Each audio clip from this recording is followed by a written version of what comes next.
ప్రముఖ జ్యోతిష్య, వాస్తు, పౌరాణిక పండితులు, ఈ ప్రాంత వాసులందరూ దైవ సమానంగా గురువుగా భావించే శ్రీమాన్ నంబి వేణుగోపాలాచార్య కౌశికచే వారం పాటు ఎంతో వైభవంగా విజయవంతంగా నడిచి ముగిసిన శ్రీమద్ విరాట పర్వం జరిగిన సందర్భంగా ఈ రోజు ప్రముఖ ఆధ్యాత్మిక కేంద్రం గీతా భవనంలో ఈ రోజు ప్రత్యేక సత్సంగం ఏర్పాటు చేశారు. నిర్వాహకులు గీతా సత్సంగ్ ట్రస్ట్ ఆధ్వర్యంలో కార్యదర్శి పాంపట్టి రవీందర్ నిర్వహించారు. ఈ కార్యక్రమంలో గుడికందుల వెంకన్న, ఎన్నాకుల ప్రభాకర్, ఎర్ర సత్తెన్న, కొత్త ప్రతాప్ మరియు పాంపట్టి సులోచన, అనిత, రాజమణి, పద్మావతి, స్వర్ణలత తదితరులు పాల్గొన్నారు.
हरे राम हरे राम राम राम हरे हरे हरे कृष्ण कृष्ण हरे हरे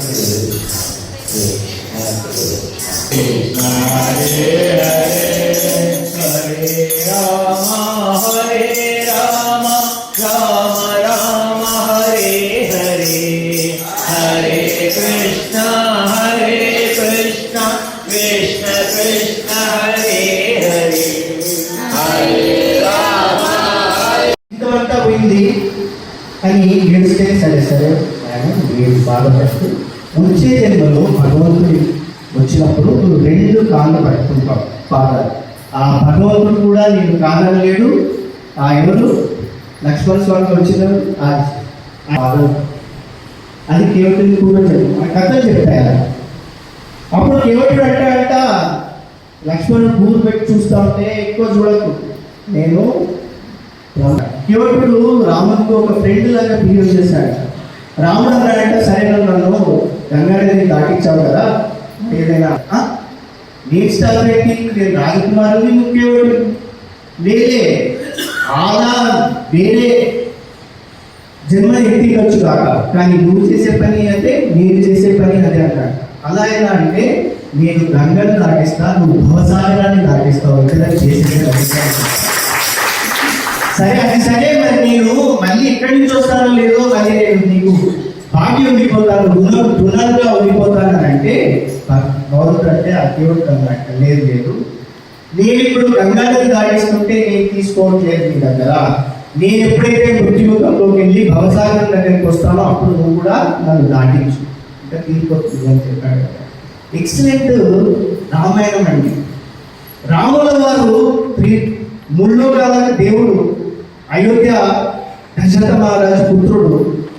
ఆయన వనవాసం వెళ్ళినప్పుడు ఏ రాజుల కుమారులను దోస్తులను చేసుకోలేదండి. ఎవరిని చేసుకున్నాడు? దళితులను చేసుకున్నాడు, పిచ్చిదే వర్గాన్ని చేసుకున్నాడు, వనవాసులను దోస్తులుగా చేసుకున్నాడు. ఒక్క రాజకుమారుని కూడా దోస్తులను చేసుకోలేదు. మీరు చూడండి రామాయణం ఆదివాసుల కథండి అది. వనవాసుల కథ.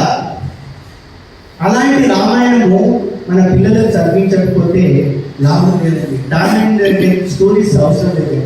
రామాయణం చదివితే ముందు జీవితంలో ప్రాబ్లమ్స్ రావు, కష్టాలు రావు, కొట్లాటలు రావు.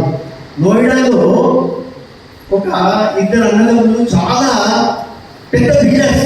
నోయిడాలో ఎక్కడ ఏ ప్రాజెక్ట్ కట్టినా వాళ్ళదే. అయితే వాళ్ళిద్దరి మధ్యలో ఒక ఫామ్ హౌస్ గురించి గొడవ అయింది. అది ఎంత ఉంటుంది, దాని వాల్యూ ఒక 50 కోట్ల వస్తుంటుంది. ఒక పెద్ద మనిషి వచ్చాడు అదే ఫామ్ హౌస్ లో. ఇది నిజంగా జరిగింది మొదమొదనే. అదే ఫామ్ హౌస్ లో కూర్చోబెట్టాడు. వాళ్ళిద్దరి కాంప్రమైజ్ కోసం మీటింగ్. చిన్నవాడు పెద్దవాడు కూర్చున్నాడు. మాట పెరిగింది. తమ్ముడు ఏం చేశాడు, రివాల్వర్ తీశాడు. తీయగానే అంగరక్షకుడు కూడా పే చేశాడు తమ్ముడిని. తమ్ముడి మీద వెళ్ళగానే తమ్ముడు అంగరక్షకుడు ఏం చేశాడు, అన్న మీద చూడాలి. ఫోటో వచ్చిందండి, మీరు అందరూ చూసుంటారు కానీ మర్చిపోయింటారు. దాంట్లో అన్న చెయ్యి మీద తమ్ముని తల ఉండి పడిపోయి ఉన్నారు. అప్పుడు అనిపించిందండి, ఇదే వీళ్ళు రామాయణం చదివింటే అదే తల అలానే ఉండేది, అన్నీ చేతిలోనే ఉండేది, కానీ వాళ్ళు జీవించి ఉండేవాళ్ళు.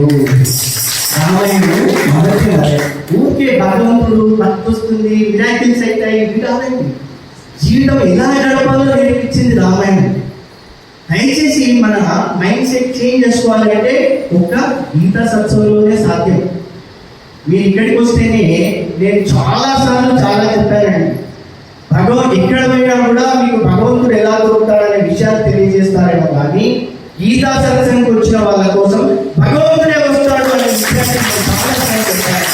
నిజమండి, దానికి నమ్మకం కావాలి, విశ్వాసం కావాలి, భరోసా కావాలి, శరణాగతి కావాలి, నిరీక్షణ కావాలి, ప్రతీక్ష కావాలి. ఇవి ఉన్నట్టయితే భగవంతుడు తప్పకుండా వస్తాడు. దీంట్లో శబరి కూడా ఉంది. రామాయణంలో శబరి కూడా ఉంది. శబరి ఎవరండి? ఒక చిన్న రాజు కుమార్తె. ఆవిడకు 15 సంవత్సరాలకే వివాహము ఇచ్చినారు. ఆవిడ తెలియదు, పెళ్ళేంటో తెలియదు, కానీ చాలా ఆనందపడిపోయింది. అమ్మ నాకు పెళ్ళైంది. ఆ రోజు ముందు కొన్ని మేక పిల్లలు, గొర్రెలు, కోళ్ళు అన్ని తీసుకొచ్చి అక్కడ పెట్టారు. ఆవిడ చాలాసేపు ఆడుకుంది. రాత్రి కూడా నేను తీసుకెళ్తానంటే అక్కడ ఎవరైతే సేవకుడు ఉన్నాడో మొత్తమ్మ ఇది తీసుకెళ్ళకూడదు అన్నాడు.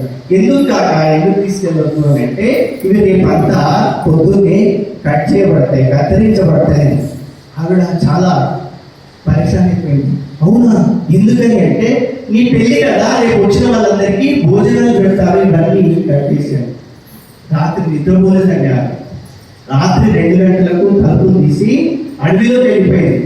అడవిలో ఎలాంటి క్రూరముగాలు ఉన్నాయి, సింహాలు, పులులు ఉండే క్రూరముగాలు ఉండే అడవిలోకి వెళ్ళిపోయింది. ఎందుకు వెళ్ళిపోయింది? కానీ మేకలను బ్రతికించాలి. కాక చెప్పాడు, పెళ్లి కాకపోతే ఇవి బ్రతుకుతాయండి. అందుకని చెప్పి ఆమె అడవిలోకి వెళ్ళిపోయింది. చిత్రావతి నది దగ్గరికి వెళ్ళిందండి. ఇది ఛత్తీస్గఢ్లో ఉంటుంది. ఛత్తీస్గఢ్లో కౌశల్యాదేవి, మాత కౌశల్య కూడా ఛత్తీస్గఢ్ ఉంటుంది. అంటే ఈ ఛత్తీస్గఢ్లో ఈమె కూడా మౌసి అంటారు. మౌసి అంటే మాసి అంటే అమ్మ లాంటిది. రాముల వారికి శబరి కూడా అమ్మ లాంటిది ఛత్తీస్గఢ్. ఆ చిత్రకూట నది దగ్గర ఆ మాతంగ మహర్షి ఉండేవాడు. అక్కడికి వెళ్ళిన తర్వాత పొద్దున లేవగానే వాళ్ళంతా ఆ నదికి స్నానానికి వెళ్ళేవారు. ఋషులు, మాతంగ మహర్షి కూడా. అక్కడ ఉన్న బట్టలు మీద ఉట్టేది, ఆశ్రమాన్ని క్లీన్ చేసేది, పూలు తెచ్చి పూజలు పెట్టి వెళ్ళిపోయేది. ఆ ఋషులంతా పరిశ్రమ అయిపోతుంది, ఎవరు చేస్తున్నారు ఇదంతా అని. కానీ మాతంగ మహర్షి చూశాడు ఈ అమ్మాయి. వాళ్ళందరూ కూడా తెలియదు. ఇలా మాతంగ మహర్షి శబరిని ఎప్పటి నుంచి చూశాడు తెలుసా అండి? 15 సంవత్సరాలు బాల్యంలో చూశాడు, యవ్వనంలో చూశాడు. ఇప్పుడు శబరికి 20 సంవత్సరాలు వచ్చాయి. ఇక మాతంగ మహర్షికి 100 సంవత్సరాలు వచ్చాయి.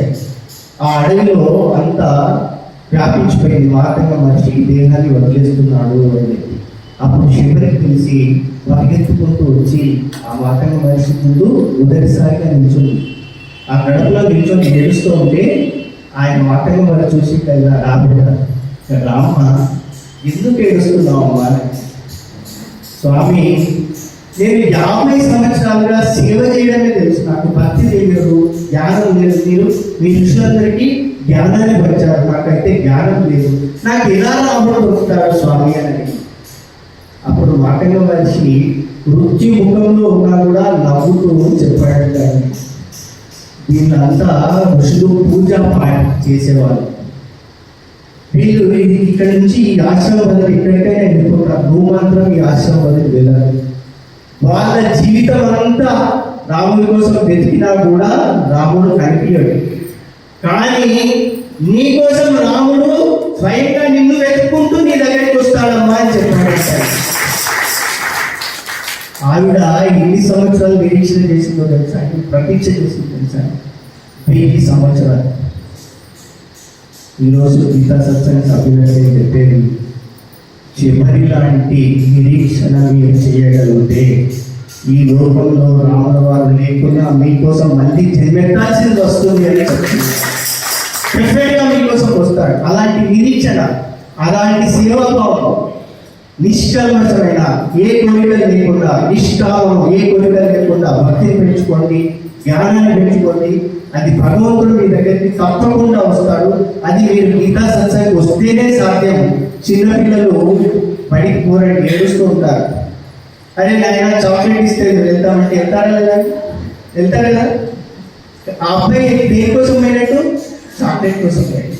కానీ తర్వాత ఏమైంది? మర్చిపోతారు, జ్ఞానం కోసం వెళ్తారు. అలాగే ఈరోజు కూడా 50 మందికి ఏదో రంగారు చెప్తే నేను చేస్తాను, ఆయన నా గురించి చెప్తా ఉంటాడు. ఆయన చెప్పి ఇలా చేస్తామంటే సరే అని చెప్పాను. ఆ చాక్లెట్ కోసం వచ్చినా మీరు పిల్లలాగా, కానీ భగవంతుని ఆ మహిమ, అద్భుతమైన ప్రేమ మీకు దొరుకుతుంది కనుక ఇలాంటి సేవా కార్యక్రమాలు చేస్తున్న రవి గారికి, గీతా సంఘ ట్రస్ట్లకి అందరికీ భగవంతుడు ఆశీర్వాదం ఇవ్వాలని కోరుకుంటూ ఏమనిపిస్తున్నాయంటే, ప్రతి వారము ఒక 10 మందికి ఎవ్రీ వీక్ ఎన్ని వీక్స్ వీలైతే అన్ని వారాలు, ఇన్ని వారాలు నేను చెప్పలేదు. ప్రతి 10 మందికి డ్రా తీద్దామండి. 1/2 గ్రామ్ సిల్వర్ వచ్చినాయి. ప్రతి ఎన్ని వారాలు వీలైతే కమిట్మెంట్ చేస్తుంది, ఎన్ని వారాలు వీలైతే అన్ని వారాలు చేద్దాం. దయచేసి గీతా సత్సంగకి వస్తే మీకున్న ప్రాబ్లమ్స్ కానీ, మీకున్న ఏదైతే ఇంటి లోపల ఉన్న సమస్యలు కానీ, ఏది చమత్కారాల వల్ల కాదండి, భక్తి ద్వారా, ఆ భగవంతుని చూపు ద్వారా మామూలు బదిలితే వాతావరణము చేంజ్ అవుతుంది. ఆయన మిమ్మల్ని ఏమి ఇవ్వరు, ఏ భగవంతుడు కూడా ఏమి చేయడం. అది చేస్తే భగవంతుడు కాదు, కానీ మీకు ఆ శక్తిని, యుక్తిని ఇస్తాడు.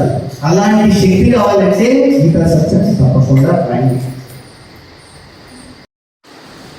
కొత్తగా పౌరాణికమైనటువంటి పద్ధతిలో అందరికీ గుర్తించి ప్రకృతిని పులకరింపజేసినటువంటి శ్రీమాన్ నమ్మి వేణుగోపాలాచార్య కౌశిక్ గారికి గీతా సత్సంగ పక్షాన, గీతా సత్సంగ ట్రస్టీ పక్షాన, మన సత్సంగ సభ్యులందరి పక్షాన అనేక ప్రణామాలు అర్పిస్తూ అద్భుతమైన కార్యక్రమానికి గీతా సత్సంగ ట్రస్టీ విజయరామ్ గారు సాయంకాలం 9 వేళ ఫోన్ ద్వారా సంకల్పం తీసుకోవడం జరిగింది. మన వాళ్ళందరినీ కూడా ఈ 7 రోజుల సప్తాహం ఎలా వస్తున్నారో, వారంలో ఒక రోజులో 1 గంట వివిధ సత్సంగాలకు వివిధ వ్యక్తులు మాటలు వెళ్ళవచ్చు. కానీ మాతృ సంస్థ అయినటువంటి గీతా సత్సంగానికి 8 నుండి 9 గంటల వరకు ఆదివారం వస్తే ఇందులో ఉన్నటువంటి పరిమాణాలు జీవితాన్ని ఆధ్యాత్మికమైనటువంటి పథానికి తీసుకువెళ్తాయి. కనుక వారందరికీ మరొకసారి ఆహ్వానం పంపడం జరిగింది. అలాగే ఈవేళ వచ్చిన వారికి కూడా నిన్న ఉత్తరాభిమన్యుల కళ్యాణ వేళ మనమంతా కూడా ఆచార్య వారి ఆదేశానుసారం అక్షతలను శ్రీకృష్ణ పరమాత్మ పాదాల చేత పెట్టడం జరిగింది. ఆ అక్షతలను మళ్ళీ మీ అందరికీ కూడా ఆరతి అనంతరం ఫలము, ప్రసాదము, ఆ యొక్క అక్షతలను కూడా ఇవ్వడం జరుగుతుంది. అలాగే ఈవేళ 40 మందికి డ్రా ద్వారా వచ్చే ఆషాఢ శ్రావణ మాసాలు అమ్మల కన్న అమ్మ ముగ్గురు అమ్మల పూలపురమ్మ ఆ లలితమ్మ తల్లిని పూజిస్తాను కనుక ఆ లలితమ్మ తల్లి రజతమూర్తిగా మనకు లభించే అవకాశం ఉంది అక్కడలో బహుమతి పొందిన వారికి ఇటువంటి అద్భుతమైనటువంటి అవకాశం కల్పించిన శ్రీమాన్ జిల్లారాము గారికి అలాగే ఈ సప్తాహంలో పాల్గొన్న అందరికీ కూడా మరొక వారు వికాస సంఘ అనేక శుభాభినందనలు ధన్యవాదాలు శ్రీమాన్ జిల్లారాము గారు 4 మాటలు మాట్లాడవలసిన ప్రార్థన